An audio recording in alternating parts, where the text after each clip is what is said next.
What up, nation? Welcome to the first edition of the Wise Take NFL DFS Wise Stream.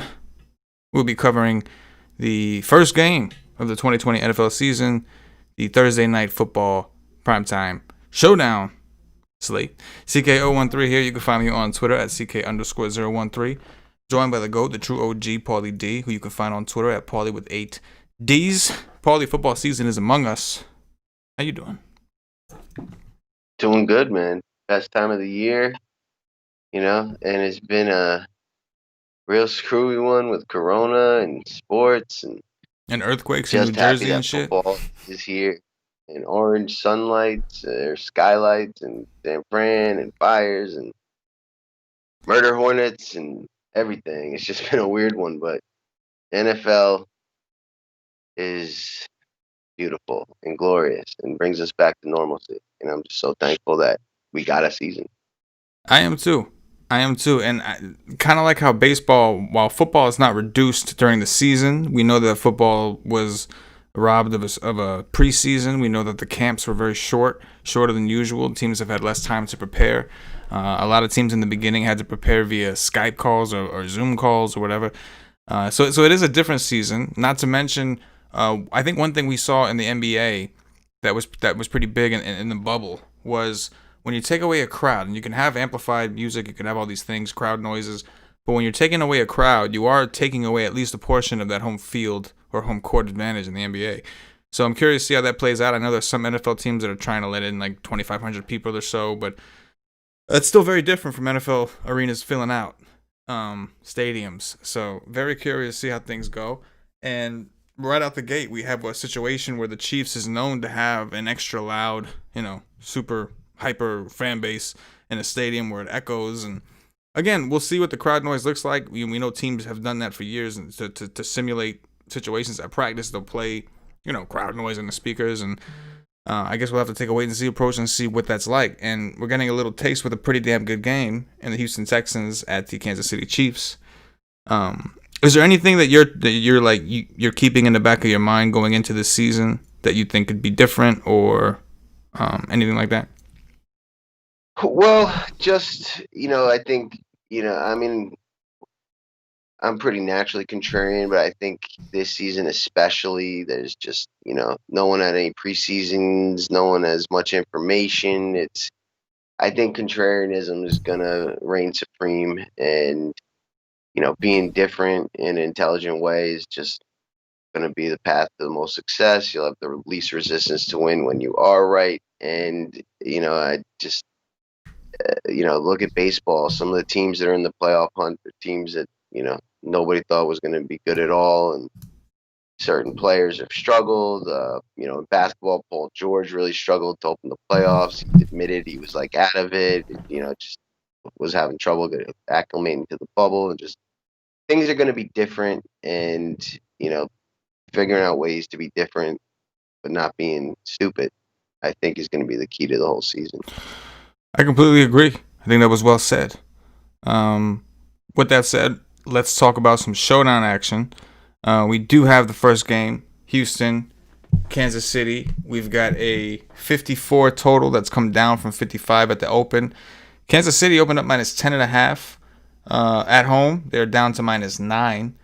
Deshaun Watson, we know, the Texans, I should say, we know in the offseason were pretty controversial, hot topic, trading away DeAndre Hopkins, their star receiver, the security blanket, Mr. Reliable, for David Johnson, who used to be all those things for a different coach in a different system, and was benched last year. So very interesting situation. Paulie, talk to me about some of the ways you think this game could go. I don't think there's any world where KC gets blown out. They're just the best team in football, the champs. Can't see them, laying an egg in the home opener against a, somewhat depleted team, or team going through changes, when they're just basically the Chiefs getting stronger. So I think it's either a Chiefs route or a close game with the Chiefs, winning, but Houston keeping it close. I think those are the only two game flows that are possible tomorrow. And, you know, if I had to choose, I would say it's probably close. I think Deshaun Watson's legit. I think both teams are going to be a little rusty. I don't expect the Chiefs' offense to be running on all cylinders, and I don't expect Houston either. But I think that they'll be able to move the ball on the Chiefs' defense that wasn't very good at all last year. Gave up tons of yards and score some points and keep it somewhat close. But I think in the end, the Chiefs will win convincingly. Never really be at risk, but I think closer than the public and the spread entails. Yeah, I completely agree on the flow of the game. I do think we'll see some sloppy play, but I do expect to see a competitive game nonetheless. Again, we're looking at a team that's being valued with being home and all these kind of things, but it's not really the situation. I understand that they lost a key player in the passing game, but I also think that David Johnson is talented, and I think he is going to contribute. He is going to help. In this particular matchup, even I think in terms of being able to control the pace by effectively running the ball, I think this game's going to be close.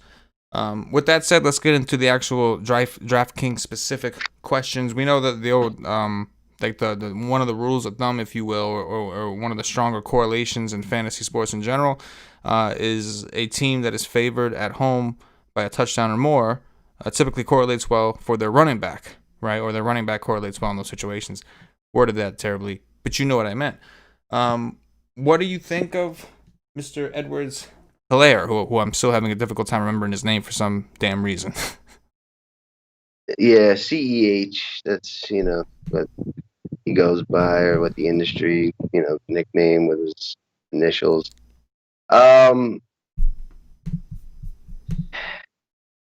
Like, he's in a great situation, and we've seen that, like, at running back, if you're getting either volume or in an awesome system with a good old line, the talent level doesn't even always matter. Like, we see guys come off the street and have good running games. I just I think he's too expensive, too many mouths to feed, highly unlikely for it to be him. I don't know if he'll get the goal line carries. I heard he had struggles pass blocking. I don't know. Like, he's probably the guy I have the least interest in on the Chiefs right now. Interesting. No doubt, no doubt. Talk to me about some of the players on the Chiefs side of the ball that you're a little more inclined to play. So, with showdowns, correlation is king. One of my favorite builds and games that I think will be high scoring is, putting a receiver in the captain, pairing him with his quarterback, and then bringing back another receiver quarterback combo from the other side, and then using two kickers, a kicker and a value play to kind of round out the lineup, and hope that you have like the two higher scoring receivers in a shootout kind of game.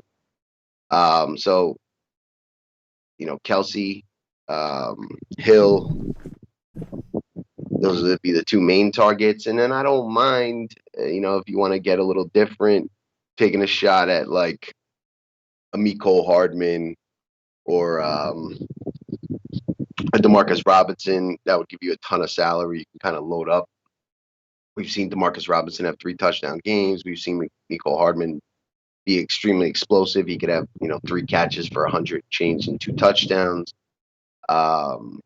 Sammy Watkins. There's a lot of mouths to feed on the Chiefs side, but I'll be for the most part going Mahomes plus a receiver in the bulk of my lineups.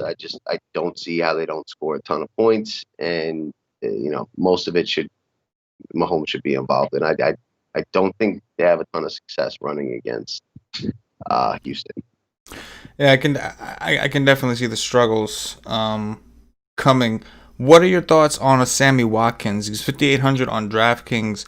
I agree with you that Mecole Hardman and Robinson are strongly threatening with whatever position he's got left. I mean, he's one of those guys, obviously, that will pop once in a while, but on a consistency level, he's not really playing like a true number 2 should. Any interest in him at 5'8"? A little. I think they're all viable. I think I would go Hardman in front of Watkins, Watkins in front of Robinson. I think Hardman's a little more explosive at this point. They may, try to get him the ball in space via the screen or reverses more so than they would to Watkins. And, you got Hill, that's going to be the deep threat. I just think Watkins is going to be more of a possession receiver, 4 to 6 targets, and more so in case somebody goes down where he would emerge into a bigger role. So, he'd be like the fourth guy on my list of Chiefs offensive players. Now, what about in terms of ownership? Do you think he kind of slips down? Because if people are trying to play the Kelce's and Tyreek Hill's, Mahomes, like in those pairings, it may be harder to even afford Watkins at that point. So I'm just thinking from an ownership standpoint, it's interesting. He is the actual number 2 receiver, and he could end up being one of the lower owned receivers on the slate just simply because of cost. I could see people just altogether between the running back Kelce, Tyreek Hill. Yep, see it. But he's the number 2 receiver, but I think he's the number 4 or 5 option in the pass game. I think Kelce is clearly the 2. I think the running back would be like the 3, and then him or Hardman, would be like the 4th or 5th option in their pass game. Yeah, no, I think that makes sense. Let's talk about the Houston side of the ball for a second, and then we could talk about kickers and defenses and all that. But we'll stay with the offenses. Let's talk about Houston, who recently gave up, like I said, their best player, best skill position player for David Johnson. They play the Chiefs, who were 26 in DVOA against the run last year. What is your interest level in David Johnson? I like him a lot. He was basically like a receiver, on the Cardinals last year, especially towards the end of the year. I expect him to, carry the ball 10 plus times and be targeted 6 plus times. And, with them trailing and trying to come back, Chiefs pass rush is, heavily improved. I could see a lot of dump offs, David Johnson, and, I think he still can break some tackles and make plays in the open field. I think he gets the most volume of anyone in this offense. And outside of Watson, he's probably my favorite play on the Houston side. Yeah, I do agree. We talk about Kansas City struggling against the run last year. I think that in this situation, the fact that Houston went out and like I said, traded away their best player for this guy, that tells you that they plan on using him, right? Like, I don't think we're going to see this workload split that we've been seeing in Arizona as they were trying to phase him out, or maybe they felt he was ineffective for their new game plan. But I think they brought him in with a purpose, and I think, like you said, in addition to carries, I do expect them to do a lot of dump offs.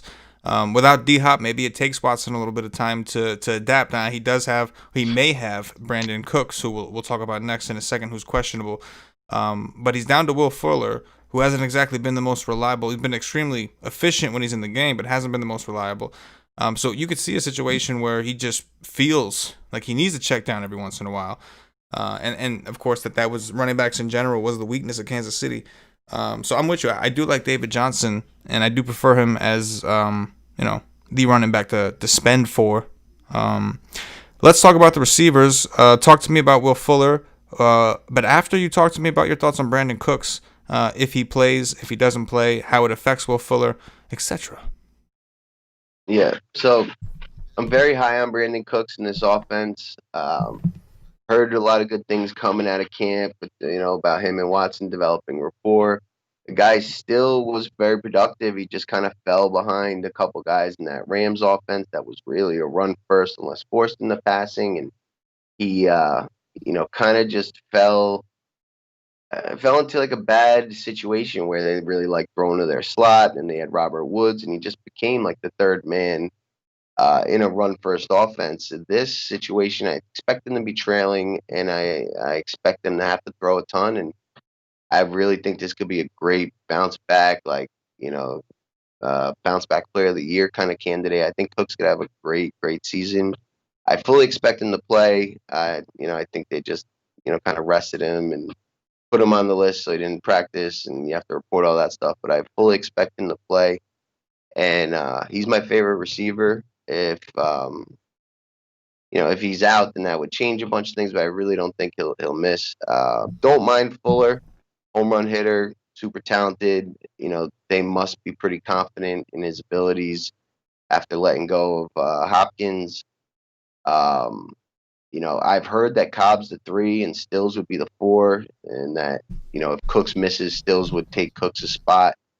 Um, those would be the guys. I don't really have interest in Cobb. Don't really have interest in their tight ends, Darren Fells or Jordan Akins. So it's Cooks, Fuller, and if Cooks is out, then some Kenny Stills for sure for some value. But I was a little surprised that Kenny Stills, lost out to Cobb for the 3 spot, and thought he did pretty decent when called upon last year, and thought he was part of the reason too why they let go of Hopkins. But I guess not. I guess it's going to be Cooks and Fuller, and I expect them to be trailing a lot all season and in this game, and like them quite a bit. Yeah, I do agree. I think especially if Cooks does miss the game, I think that definitely makes Will Fuller certainly look more, well, not look more, he'd be one of the more optimal plays on a slate, you would think. I mean, you already envision like all those targets. He's got the rapport with Will Fuller. On top of that, like you said, it's the home run hitter right there. That's the guy he likes to go with the deep ball with. So there's tremendous upside. He already seems like an awesome play. If Cooks is in, I'm just a little worried that he's missed some practice. He's missed some time with his quad injury. It's a new offense. Like, he's the new guy here, right? He's got pretty big shoes to fill when you figure he's stepping into the role of stepping in for DeAndre Hopkins. And I'm a little worried about how he's going to adapt to it. At the same time, he does have speed. Also, the type of injuries, guys, quads, man. Like that just it's not serious, obviously, but it's those things, man. You could be feeling fine the whole game and it could just go. So I do like Will Fuller a lot. I guess like I could, with David Johnson, you almost want to take it back to the to when he was good in his prime and use like a triple stack with Fuller, David Johnson, and Watson. Just feel comfortable with that. I feel confident that he's going to get a lot of passing yards. Because I agree with you, even if Cooks plays, I'm concerned that they're not really going to have a ton ready for him, or maybe he is not confident enough to run the way he's supposed to run. And I think that's going to funnel a lot of it to David Johnson and Will Fuller. And I just envision it, even though I know the Chiefs struggled on the ground, Deshaun Watson is such a playmaker, it's hard to envision him not having something to do with either of their success. So I do like that concept. Yes, I do. Let's talk about value, like some value. I guess we could start with kickers because that's value right there. So let's talk about the kickers here. I think we both said that we kind of expect both teams to be a little sloppy. Any interest in the kickers here? Oh yeah, they're like nice floors of say 8 to 12 points, especially in high scoring games. This one having a huge total. Even if most of it's touchdowns, they'll have a lot of extra points and sneak 1 or 2 field goals in there. Both these kickers were amongst some of the higher scoring kickers in the league last year, and they're so cheap they allow you to, kind of load up with studs with going with the double field goal kicker. When you expect a shootout, I really like that build with the 2 kickers and then 4 studs. However you want to mix and match it up. So you're gonna have a ton of kickers. Yeah, I agree. It kind of goes hand in hand with our feelings that the game's going to be a little sloppy. I think that the teams are obviously good, right? So they're going to move the ball, but can they move the ball to a point where they can actually get in the end zone? In the middle of the season, sure. If this was a regular season, sure. Like, you're preparing normally a long time for this first game. This first game gets prepared for more than any other game in the season, right? Because you only have a week. Every other week, you've had months at this point. But I do expect it to be a little sloppy, and I think that the kickers, and not for nothing, but like if you eliminate people from the stands, that's got to help the kickers, man. I mean, Yep. Listen, some got the true ice in the veins, so it doesn't matter, right? They don't see nothing, they get the tunnel vision. But there's some people out there that they look around before they kick, and there's just a bunch of people telling them fuck off, It's just like flipping them off and telling them that all kinds of derogatories. Yep. You know what I mean? Do you have a preference in these kickers, one over the other?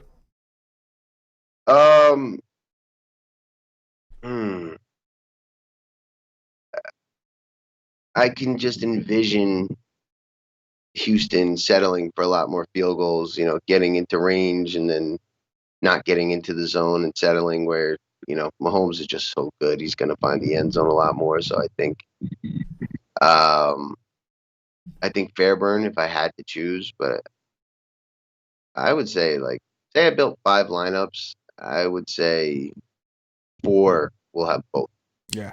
No, I agree. Don't disagree with that. What about the other value plays? So, defenses score points too, especially like the team you expect to be winning. They can get sacks in the end. The Texans allowed a ton of sacks last season. The Chiefs do have some good pass rushers. Fumble recoveries, pick sixes, those kind of things. They're very cheap as well. So I don't mind, especially the Chiefs defense. The Texans, I'm not that interested in. That would just be some contrarian lineups where, the game, if you're building a ton of lineups, it makes sense to build some builds where it's like a 20-17 kind of game where everybody's so rusty, they barely move the ball. And, both defenses are some of the higher scorers on the slate. But the Chiefs one I can envision pairing in some of my shootout type teams where I just need the value to jam in more studs. Texans one I'm really not that interested in. Yeah, that's key right there. I do have interest in the Chiefs defense a little bit, despite the fact that I think Houston has a lot of really good players on offense. It's the big play potential. Kansas City's got guys that can have a lot of speed returning kicks. They are at home, and when you're looking at again Houston, they're the ones who have the big change, right? What did Kansas City do on offense? You got a new fucking running back. You know what I'm saying? What did Houston do? They swapped out a pretty big fucking piece, and what would seem to be changing their offense around. So I agree with you. I think the Kansas City defense is the one I'd be interested in. Any interest in Darren Fells at 4,400? No, not really. It could be a mistake. They, did have a handful of games where the tight ends popped for them. I think Fells had a 1 touchdown game, and but no, not really. I don't plan to have a ton of it. You got to think that if Cooks is out, then Randall Cobb's ownership. Sure. I was just gonna say then Randall Cobb's ownership should be pretty high. He's cheaper than Fells. He's $200 cheaper than Fells. Yep. He's got the name value, right? People know Randall Cobb, which would in turn make Kenny Stills that much more interesting in tournaments. Because we're talking about a 1-game slate. You have to do things you wouldn't normally do. You have to consider people you wouldn't normally consider. Because unless you want to tie 50 million ways, even if things go the way they go in the chalk build. So you do want to think outside the box. You do want to find some creative pivots. And I do think that if Cooks is in, then maybe Randall Cobb is that low-owned guy, right? Because if Cooks is in, maybe people don't play Cobb. If you're playing Watson, Fuller, and some people might get freaked out by playing a little too much Texans in that case, especially got David Johnson. But if Cooks is out, then I can definitely see ownership kind of flocking to him for the people that are trying to play Fuller and DJ together with Watson, thinking that they're taking advantage of an injury. Right, it makes sense. People are trained to do that. Injury, play the next guy out. Yep. It's crazy. Is there any hot take play? That situation, I would totally be all over Stills either way. Just I think he's got significantly higher ceiling, lower ownership aspect, and just in this kind of scenario, this format, you just want the ceiling. So Randall Cobb, not a guy I expect to have too high of a ceiling ever. In terms of sneaky or high ceiling upside or value plays to help you win, Darrell Williams, the other running back in Kansas City. I don't think Clyde Edwards-Helaire just, comes out and gets all the carries and all the pass game. I think, you'll see some drives where Darrell Williams gets in there. He's $1,800 as a last piece. I don't mind that. We talked about the Chiefs' value receivers. We talked about Kenny Stills, maybe a Kiki Kuti, who's super talented. But like all of the Houston receivers, seems to struggle with injuries. And not sure how many reps he gets, but if we do get the Cooks out, then he'd be another name to consider. And although they really didn't like him and have just shown time and time again, they just will not give him volume. Duke Johnson, I do think, is explosive, and if he gets a handful of passes in a come from behind kind of role, familiar with the offense, good rapport, like he could be a sneaky play as well that, takes a screen for 60 yards and is just the fourth or fifth highest scoring player on the slate that nobody had. Yeah, I'm with it. Gotta get different. Get different. All right, we'll do some. We'll do a little. We'll do against the spread picks for the spread, and we'll do the total. Right? If we're gonna do these showdown slows, we can keep track of that shit. See how we do. I think I know the answer to one of the questions, but I'm gonna ask you anyway because it's the formal, proper thing to do, and I'm a proper motherfucker. So Paulie, pick a side. We'll go with the current line, obviously, which is I think 9. I said right. Yeah, 9. Yep. 9.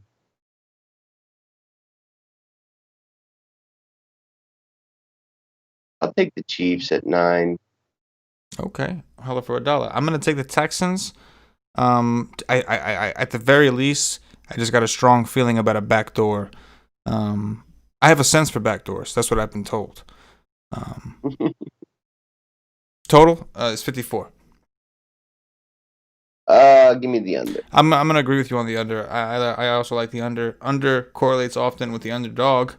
That's a true thing. It's not just a weird sounding thing. The way I said it, I don't know, it kind of sounded weird, but that is typically, or at least an old school thing. It's a new game, a new day, a new age. But yeah, I think that the lack of preparation, I expect there to be some sloppy play. There could even be some rain in the forecast. I don't think it's anything crazy, but there could be some just nastiness lingering. Like some dirty water type shit. You know what I mean? And Sure. No fans. This is gonna be interesting. I mean, baseball you don't really notice because they still play the music. They still got the only time you notice is when somebody hits a ball and like it goes into the seat and there's nobody there. You're like, oh shit. But I don't know. From the fans' perspective, I wonder how different it will look or feel. I don't know. Yep. How does he do it? We'll find out. We don't know. I don't know. All right, Nation. Appreciate you guys hanging out with us. Please hit the like button. Goes a long way. Really helps us out. We're gonna try to do these for the Monday night and the Thursday night football games. Obviously, Sunday we're all occupied with the main slate. So suck it if you disagree with that.